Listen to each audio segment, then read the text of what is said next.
ഞാൻ നേരത്തെ പറഞ്ഞു, വേടൻ നമ്മുടെ ആരുമല്ല. അദ്ദേഹത്തിന്റെ റാപ്പ് സംഗീതത്തെ ന്യായീകരിക്കേണ്ട ആവശ്യമോ അദ്ദേഹത്തിനെ വേറെ ഏതെങ്കിലും രീതിയിൽ സപ്പോർട്ട് ചെയ്യേണ്ട ആവശ്യമോ നമുക്കുണ്ടെന്ന് എനിക്ക് തോന്നുന്നില്ല. പ്രത്യേകിച്ച് വലിയൊരു തലമുറയെ അദ്ദേഹം സ്വാധീനിച്ചുകൊണ്ടിരിക്കുന്നു. വലിയൊരു തലമുറയെ. ഉച്ചയ്ക്ക് 2 മണി മുതൽ രാത്രി 10:30 വരെ 7000 ആളുകൾക്ക് മാത്രം അങ്ങനെ നിൽക്കാൻ പറ്റുന്ന ഗ്രൗണ്ടിൽ 10,000 ചില്ലാനം വിദ്യാർത്ഥികളും വിദ്യാർത്ഥിനികളും യുവാക്കളും തടിച്ചുകൂടുന്നു. എത്ര ടൈം എന്നാലോചിച്ച് നോക്കുങ്ങൾ. പൊരി വെയിലത്ത് അവർക്ക് അവരുടെ ശാരീരികമായ ആവശ്യങ്ങളൊക്കെ നിർവഹിക്കണ്ടേ, മൂത്രവഹിക്കണ്ടേ, മറ്റു കാര്യങ്ങളൊക്കെ ചെയ്യണ്ടേ. പക്ഷെ അതിനൊന്നും ഒരു സംവിധാനമില്ല. ഉച്ചയ്ക്ക് 2 മണി മുതൽ രാത്രി 10:30 വരെ. എന്നിട്ടും വേടൻ സ്റ്റേജിൽ വരുന്നില്ല എന്ന് വന്നപ്പോൾ പ്രതിഷേധം വരികയാണ്. സംഘാടകരോട് കയർക്കുകയാണ്.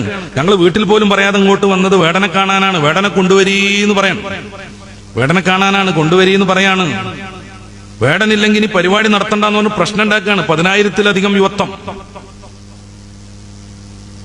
പണ്ട് എലികളുടെ ശല്യം കൊണ്ട് രാജ്യത്തിന്റെ പകുതി നൽകാം, എലിശല്യം മാറ്റിയാലെന്ന് പറഞ്ഞ ഒരു രാജാവിന്റെ കഥ നമ്മുടെ ഇംഗ്ലീഷ് കഥകളൊക്കെ വായിക്കുമ്പോൾ കാണുന്നുണ്ട് അല്ലെ.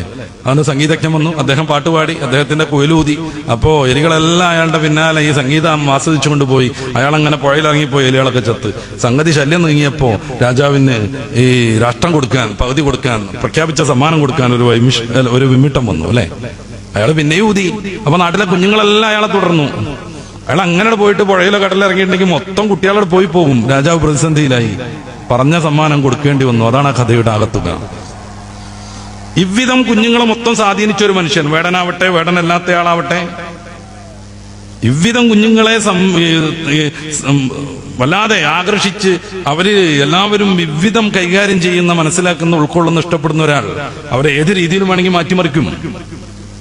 അതുകൊണ്ടാണ് ഞാൻ പറയുന്നത്, വേടൻ നമ്മൾ ന്യായീകരിക്കേണ്ട ഒരു കാര്യമേ അല്ലെന്ന്.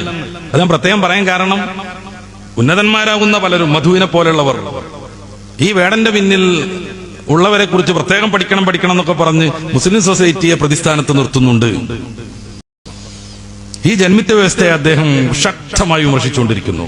നല്ല ആശയമുള്ള വരികൾ കൊണ്ട് ഈ ജാതി ജന്മിത്വ വ്യവസ്ഥയെ അദ്ദേഹം ചോദ്യം ചെയ്തുകൊണ്ടിരിക്കുന്നു. നിങ്ങൾ ഉന്നത കുലജാതന്മാരും നിങ്ങൾ വലിയ ഉന്നതന്മാരും അല്ലെന്നും, അങ്ങനെയാണെങ്കിൽ ഒരു ചുക്കുമില്ല എന്നും അദ്ദേഹത്തിന്റെ ഭാഷ ഞാൻ പ്രയോഗിക്കുന്നില്ല, അദ്ദേഹം പാടുന്നു. ഇത് പലരെയും അലോസരപ്പെടുത്തിക്കൊണ്ടിരിക്കുന്നു. നിങ്ങൾ ആരും അത്ര ഉന്നതന്മാരൊന്നുമല്ല, നിങ്ങൾ അങ്ങനെ വലിയ ഈ ജന്മിത്വം അഭിനയിക്കേണ്ടവരുമല്ല, നിങ്ങളുടെ കീഴിൽ കീഴാളരായി നിൽക്കേണ്ടവരുമല്ല. അയാളെപ്പോലെയുള്ള ഈ കറുത്ത വർഗ്ഗക്കാര് അല്ലെങ്കിൽ ഈ നിറത്തിലൊന്നും പുതിയ വലിയൊരു സപ്പോർട്ട് കിട്ടാത്ത അദ്ദേഹത്തെ പോലെ ഉള്ള ആളുകളൊന്നും അങ്ങനെ നിങ്ങളെ പിന്നിൽ നിൽക്കേണ്ടവരല്ല. ഇനി നിങ്ങൾ അങ്ങനെ ഉന്നതന്മാരാന്ന് വെച്ചാൽ നമുക്കൊരു ചുക്കൂല്ല.